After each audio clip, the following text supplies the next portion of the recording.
So let's start off with the general. Okay, so we have Xana. You are protected from all types of harm. The worst is now behind you, and I ask you to relax and feel safe.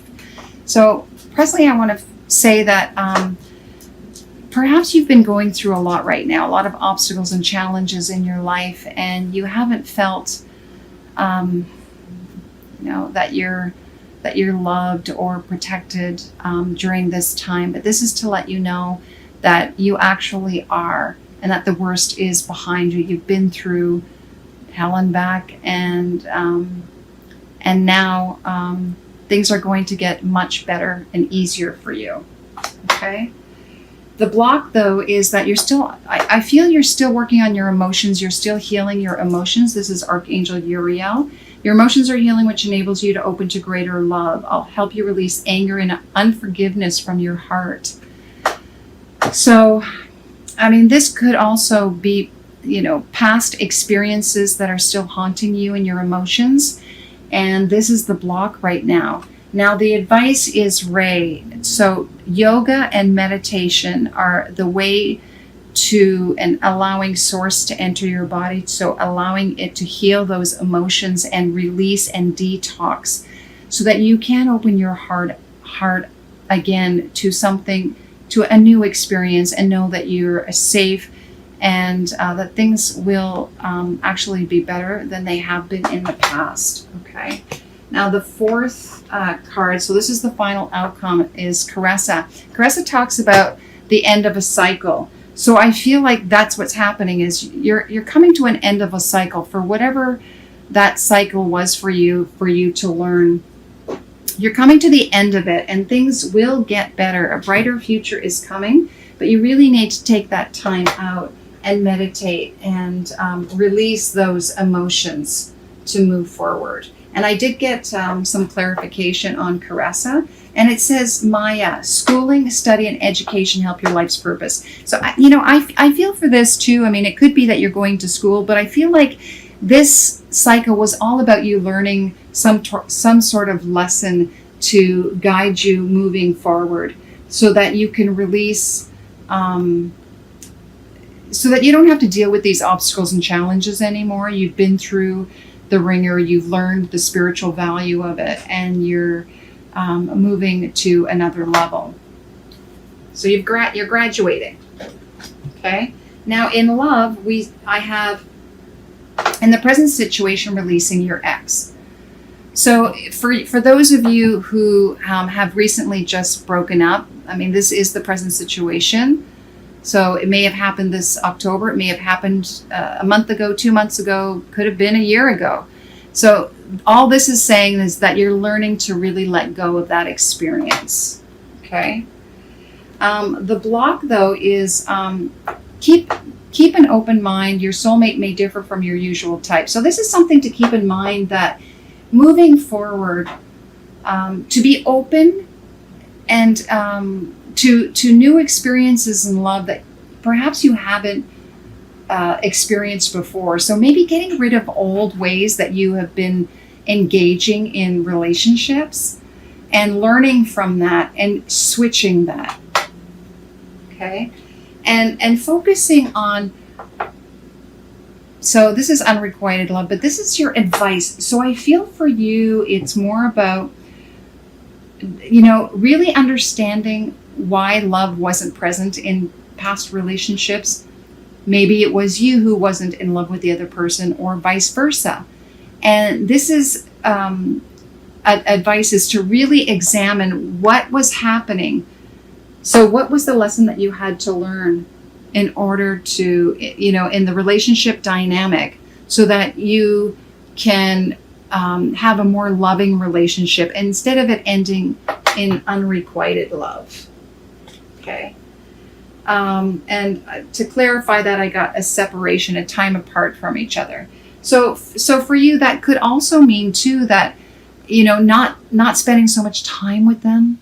Also, it's understanding that it's important to let them miss you, not to jump so quickly to be with them all the time.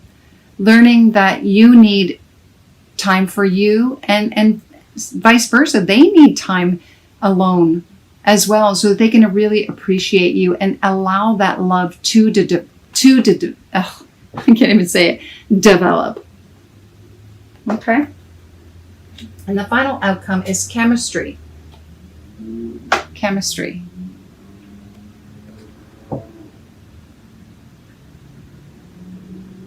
I feel like there's more to it than just chemistry, though. I feel like, it's important to have chemistry between two people, but I feel like it's learning, that I think this was the lesson, is learning there's more to a relationship than just the chemical, the chemistry, because that could just be passion and end up in a sexual relationship, right? Yeah, see, that's pay attention to the red flag.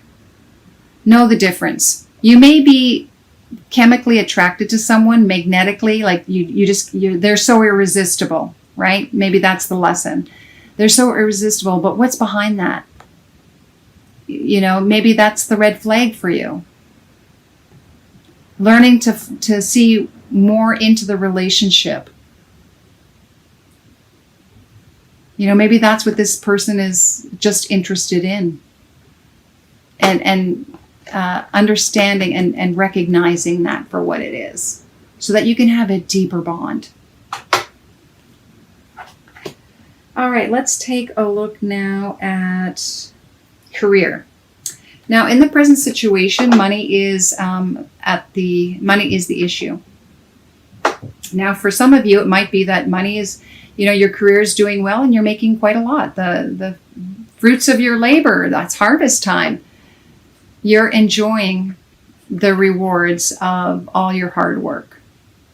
For others of you, you're wanting to know what you can do to bring in more money, more abundance into your career.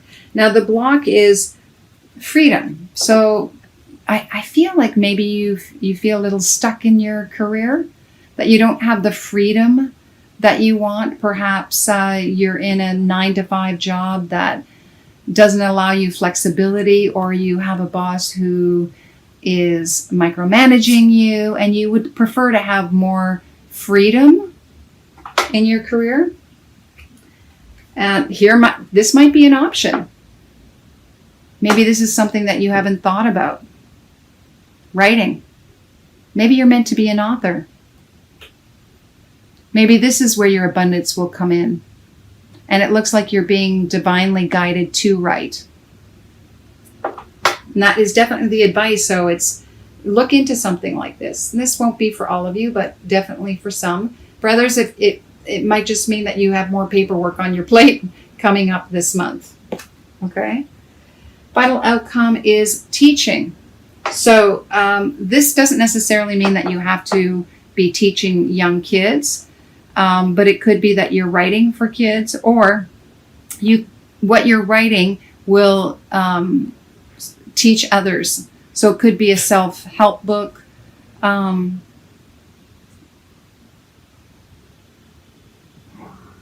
it could be a how-to book. Or you may be just teaching, they're learning from your example, or whatever it is that you're writing from. It's something that can inspire them. All right. And for others of you, you may end up actually going into this profession. Maybe you're realizing that you can help teach others how to write. And I did that clarification. Oh, that's interesting. And I got children. So some of you will be teaching kids. Maybe teaching kids how to write. All right. Now to go to our 3 extra cards. I received these cards from a friend of mine, Oti Harma. She is an artist. You can check her out. I'll have the information down below. Anyway, these are her love cards. She does the artwork. They're just absolutely beautiful. Look at the art. And resurrection. Resurrection. Wow. Wow, resurrection.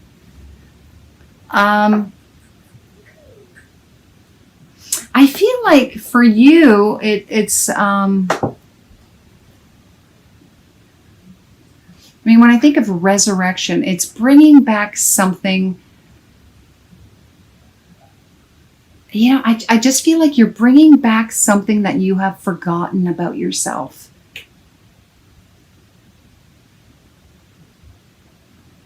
You know, maybe it is the writing. Maybe it's the teaching. Maybe it's even working in finance, working with kids. Any form of self-expression, there is some gift that you have bubbling up that you have forgotten, and you're bringing it back, which could end up being, you know, the resurrection of who you really are. This is beautiful. Your spiritual path, oh my gosh, breakthrough. I've had so many breakthroughs already coming through. You are going to have some sort of epiphany this month, or a breakthrough in your love life or your career. Something in your life, you're going to have that aha moment. And maybe it is this resurrection, this breakthrough where you realize, oh my gosh, this is what I've always wanted to do. This is what I need to be doing.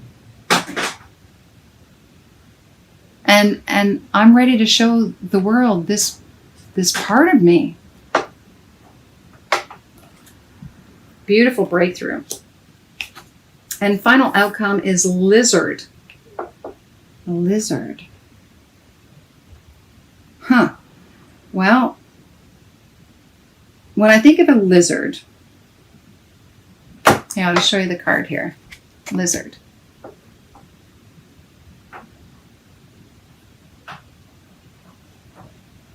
I'm just looking at the scales here and the skin. I'm going to look this one up. But for me, it just says, I feel like getting a new skin. Even though it's not the snake, which would shed its skin. I just feel like for this one,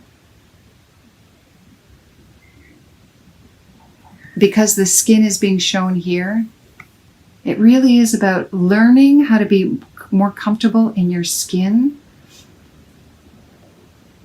but in something that you had forgotten. It's not that you were feeling uncomfortable, but you've been through so much that I feel like you would have shed something that just wasn't fitting right.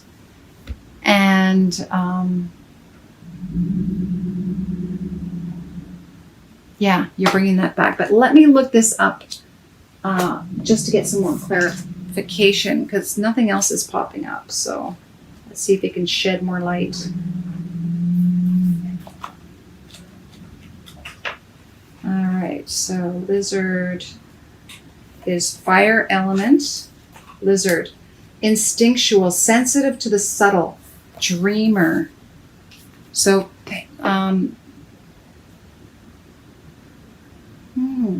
the lizard is an expert in the realm of sensory perception. As if it has a sixth sense, the lizard hears what is yet to be spoken and sees what is yet to manifest. Although this is an amazing gift, it can easily wear the lizard down. Big crowds, lots of travel, or overstimulation will drain a lizard of their magical essence. This card is an indication to pull back from the bright lights and big city and return to the inner artist. What's been whispering your name? Or who's been whispering your name? So this is artistic, telepathic, spiritual. I almost feel like this is the gift. This, again, the skin. You're realizing who you really are. Bringing out your artistic side, your spiritual side, your gifts, being able to see beyond what others can see. Wow. Whatever it is, let me know, because you have one heck of a breakthrough coming through, and I would love to see what transpires. What gift is it that you are bringing forward and letting the world see?